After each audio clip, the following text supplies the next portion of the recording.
Ekspozita e sotme, mund ta thoni më shumë për publikun çfarë përmban? Ekspozita është një ekspozitë e veçantë për studime orientale, e cila me dëshkrime dhe dokumentet orientale, e cila konsiderohet e para në Shqipëri dhe jashtë shtetërorëve shqiptare.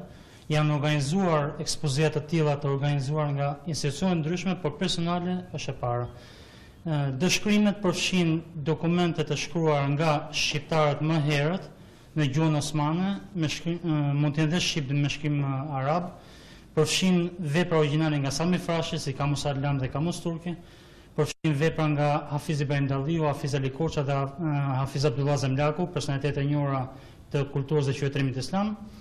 Dhe si për shembull nga Hafiz Ali Korça mund të përmendja librin 7 të Shqipërisë, revistën Zaninal, komplete nga revista Kultura Islame e tjera.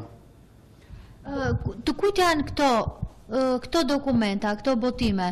Nga e kanë origjinën dhe të kujt janë?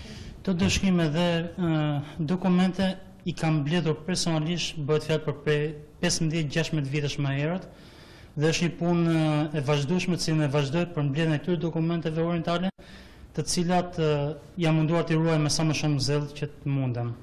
I keni konsultuar këto me studiues të ndryshëm të osmanishtes apo të arabishtes? Patjetër, kanë në shtëpinë time i kam parë profesorë të ndryshëm të osmanishtes, si profesorë isha asociuar Gjenciana Bazi, ka parë bashkë me bashortin historian e njohur dhe osmanolog Dritan Egrum.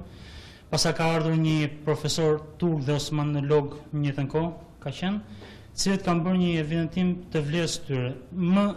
Vepra më e vjetër mund të konsideroj veprat e Sami Frashi që bëhet fjalë në fund të shekullit 19. Çfarë përmban kjo vepër?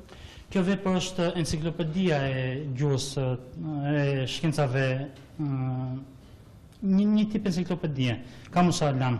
Ndërsa Kamus Turki, që është origjinal, është dokumenti më i vjetër është fjalori i parë turqisht, i bërë nga Sami Frashi, shqiptar. Këto se sa dëshkrime janë? Në dëshkrimet e mia kam mbi 100 vepra të tilla, ndërkohë këtu kam marrë vetëm 2-3 kopje për prezantim, se mos nga kultura. Ndërkohë ato që janë ekzemplar i kam sjellur këto. Janë në pronësi të pronësim time personale. Të gjitha këto që janë të ekspozuara? Bëhet fjalë për 15-16 vjet. Mblidhni, sepse ka qenë shumë e vështirë dhe vlera edhe financiare, por edhe morale është. Kuptoj.